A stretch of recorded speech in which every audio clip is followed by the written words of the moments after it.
Привет, дорогие коллеги, владельцы Lexus 570. Сейчас я вам покажу и расскажу, как я устранил часто возникающую проблему на автомобилях с пробегом. Конкретнее это стуки в рулевой рейке. При проезде каких-то неровностей, при проезде по пересеченной местности возникают стуки в рулевом колесе. Очень неприятно, такое ощущение, что разбита вся ходовка передняя, рулевое управление. Я заезжал на диагностику к ребятам, которые занимаются ремонтом, реставрацией рулевых рейк. Они мне продиагностировали, сказали, что там все отлично. Из чего я сделал вывод, что вся проблема в рулевой колонке. Посмотрев ролики на ютубе, погуглив, я решил сделать этот ремонт самостоятельно. И я вам скажу, что ничего сложного абсолютно в этом нет. Сейчас я вам покажу, как что делается, как что снимается. И самое главное, финансово абсолютно практически нет никаких затрат. Вот. Я уже больше 2 месяцев проездил. Эта проблема, так сказать, не вылезла. То есть то, что я сделал, все отлично. Никаких стуков, никакого люфта нет. Так что смотрим, кого заинтересовало, смотрим. Я вам подробно расскажу, что именно нужно сделать. Вперед! Итак, выставляем руль в центральное положение. Включаем, нажимаем кнопочку, включаем режим аксессуаров, по-моему, называется. Все, руль выровняли. Кнопочку нажали. Теперь можно отключать аккумулятор. Следующий этап. Снимаем вот здесь вот заглушки, такие крышечки стоят. Я уже снял заранее. И с обеих сторон, с этой стороны, с этой стороны. И откручиваем подушку безопасности, вот этот блок. Аккуратненько. Вот здесь болты освободили. Теперь снимаем подушечку аккуратно. Вот так вот отводим. Здесь вот фишечки от подушки. Их тоже аккуратно отжимаем. Одна, вторая. И вытаскиваем. Раз, два. И вот эту вот синенькую фишечку. Все, подушка готова, отсоединена. Так, далее отсоединяем вот эти вот фишки. Освобождаем. Раз, два. Теперь очень важный момент. Нужно будет сделать меточку вот здесь вот на валу и на руле, положение руля относительно вот этого вала, чтобы при сборке нам выставить правильно руль ровно. После этого можно будет открутить гайку и освободить руль.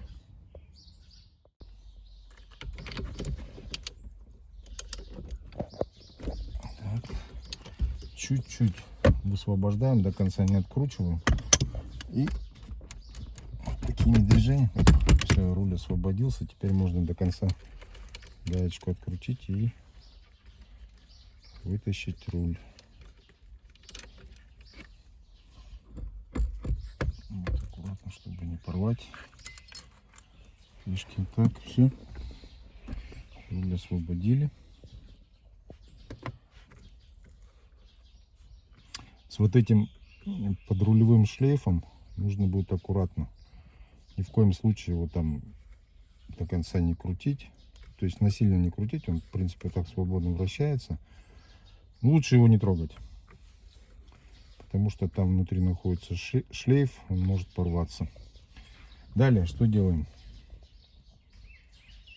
Освобождаем кожух, 3 болта откручиваем. Здесь, здесь и здесь.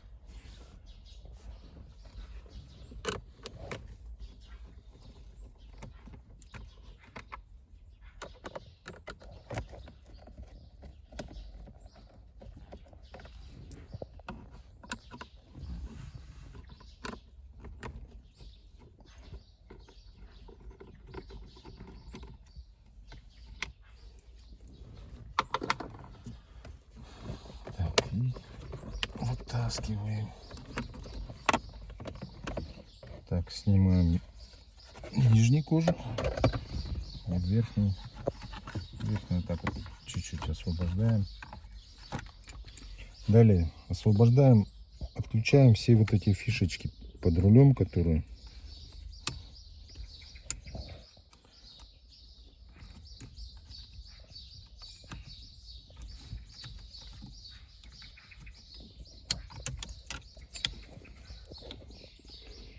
где что можно, все на это.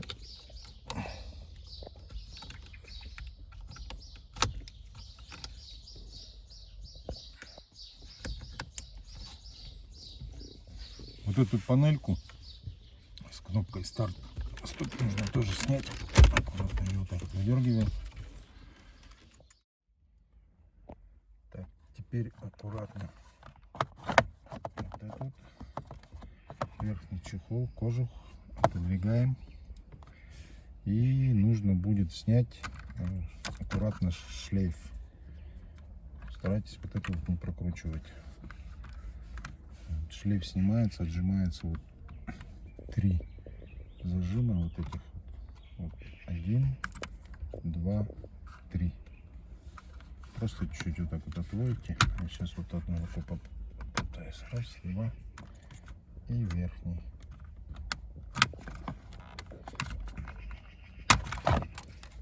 Все. Так, аккуратно вытащили. И вот он еще один разъем, фишка. Соединяем ее. Так, следующий этап. Нужно отсоединить все фишки, которые видите, да? Не бойтесь, при сборке их вы не перепутайте. То есть каждая фишка садится только в свое гнездо. Вот. Отсоединяем фишки. И наша задача снять вот эту вот гитару или вертолет, как называется. Как он снимается? Вот здесь вот смотрите, стопорное кольцо есть. Вот оно. То есть его нужно будет вот так вот сжать, там пассатижем или чем-то сжать, и вертолет вытащите. Здесь вот это вот колечко, вот оно находится. Металлическое стопорное кольцо. Так, вот здесь есть один нюанс такой. Вот после того, как сжали пассатижами колечко, нужно будет вот этот вот, типа он, ну, такой стопор или что, нужно будет вверх его поднять, отжать, тогда он вылезет. Ну, то есть вот это вот, смотрите, вот так вот пассатижами сжали колечко, и можно пальцем придавить, чтобы, опа, чтобы вот так все сорвалось. В общем, после того, как сжали стопорное кольцо, нужно будет вот этот усик вверх оттянуть, и тогда он свободно вылезет. А так он, видите, он стопорится. Вот здесь вот есть канавка, вот она. В эту канавку заходит вот этот стопор. После того, как кольцо отжали, стопор отжали, и вертолет спокойно вылазит. Так, следующий этап. Нам нужно снять вот эту вот всю панель. Для этого нужно вначале открутить вот 2 болтика, 2 шурупа, да, и снять вот эту нижнюю планку. Так, нижняя планка отошла. Теперь отсоединяем вот эти все фишки. Нижнюю планку сняли, теперь нужно будет открутить так вот эту вот заглушку, открыть. И здесь вот смотрите, болтики, вот один болтик, а здесь вот второй болтик. Так, болты открутили, теперь вот это все панели отщелкиваются. Вот смотрите, они отходят. Все это отщелкиваем и вытаскиваем.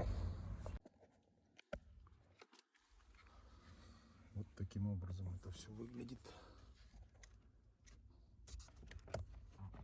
Аккуратненько, не спеша. Теперь нужно будет здесь отсоединить тоже все фишки. Отсоединяем вот эти,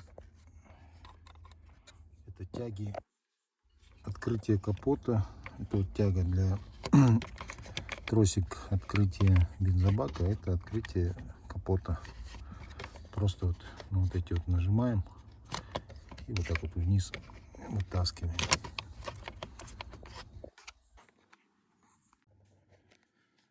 Так, эту панельку сняли, теперь нужно будет открутить болты подушки безопасности. Их всего 5 болтов. Я уже вот открутил, вот последний остался. Вот 1, 2, 3 и с этой стороны 2. Вот здесь и вот здесь.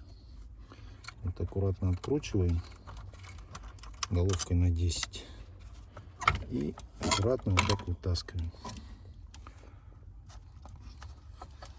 Здесь, в принципе, вот 2 фишки отсоединить и все.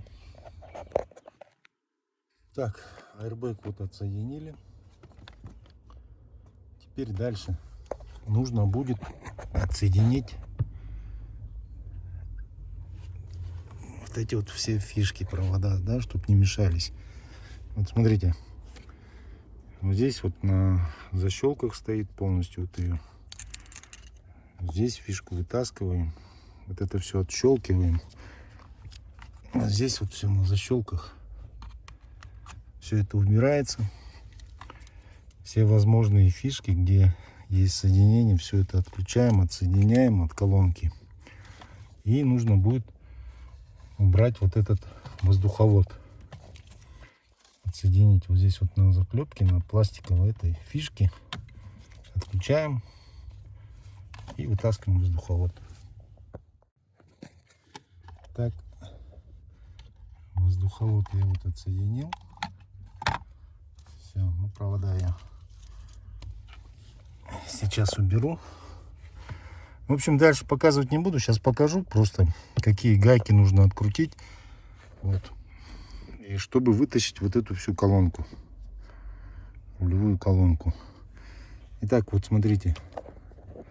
Откручиваем вот эти вот болты. Вот один с этой стороны. Вот с этой стороны второй болт. То есть вот это нужно будет убрать. Вот здесь 2 болта. И дальше лезем вглубь. Здесь вот еще 2 болта. Один вот болт, один с этой стороны. Откручиваем. Теперь вот здесь, видите, вот красный болтик. Это вот зажимает нашу вот эту рулевую колонку, да? Болт. Его ослабеваем, и нам нужно будет, придерживая, так, сейчас мешается. Придерживая вот эту часть, нужно будет вытащить рулевую колонку аккуратно, аккуратно. Вот. Из вот этого соединения. Предварительно я рекомендую здесь, так, видно, не видно, сделать метки, да? Вот на этом валу и на вот этом валу, чтобы потом при установке, при сборке все стало четко. То есть у нас рулевое колесо стояло ровно. Значит, вот это ослабеваем и аккуратно, аккуратно вытаскиваем всю рулевую колонку. Так вот, снял колоночку. Здесь вроде все нормально. Карданчики. Все работает. Вот в этом месте у нас идет стук. Вот есть небольшой люфт. Прям слышно.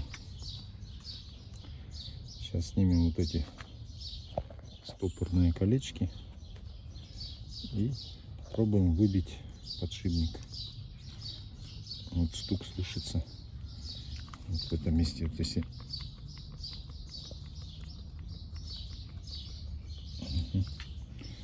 Все, будем делать. Короче, вот он, этот вал алюминиевый. Вот он подшипник. Вот его посадочное место прослабленное, вот он свободно ходит. Сейчас приехали к токарю, вот здесь вот накатку сделает и запрессуем подшипник на место. Сам подшипник в отличном состоянии, ничего не болтается. Вот так вот, видите, вот он болтается. И отсюда и у нас люфт небольшой стук. Все, даем токарю, делаем накатку.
Так, все. Подшипник насадили на вал. После накатки сидит плотно. Сейчас смажем и будем вставлять обратно в колоночку. Вот так вот это все выглядит. Так, все. Вал вставил. Все зафиксировал. Люфта нет. Крутится плавно, и люфта нет.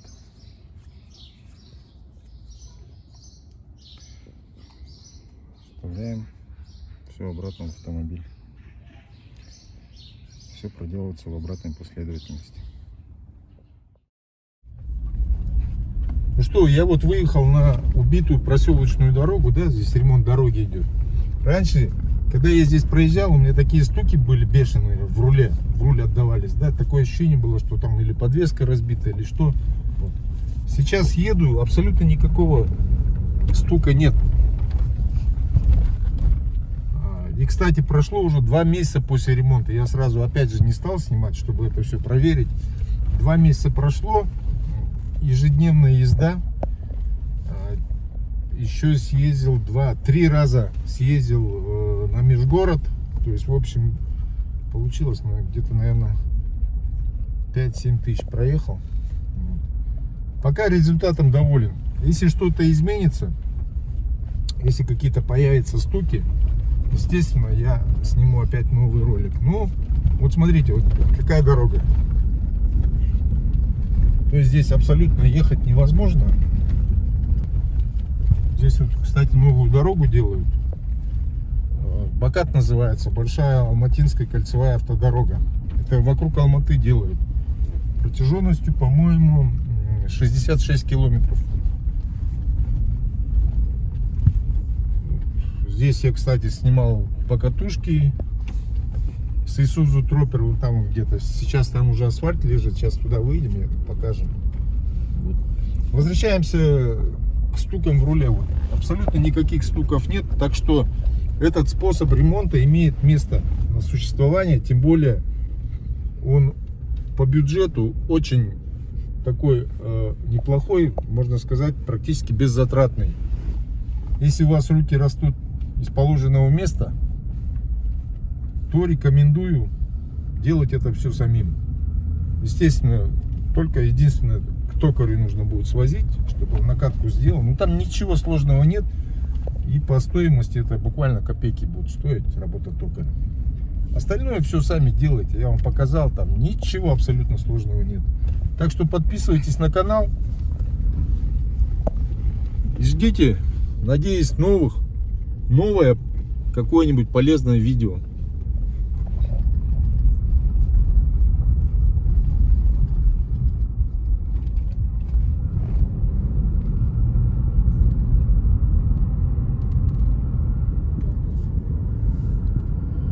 Так, вот здесь вот на этом асфальте, вернее, сейчас по этому асфальту едем, а раньше вот здесь была насыпь, где мы снимали покатушки с Isuzu Trooper, гоняли. Сейчас вот автобан делают.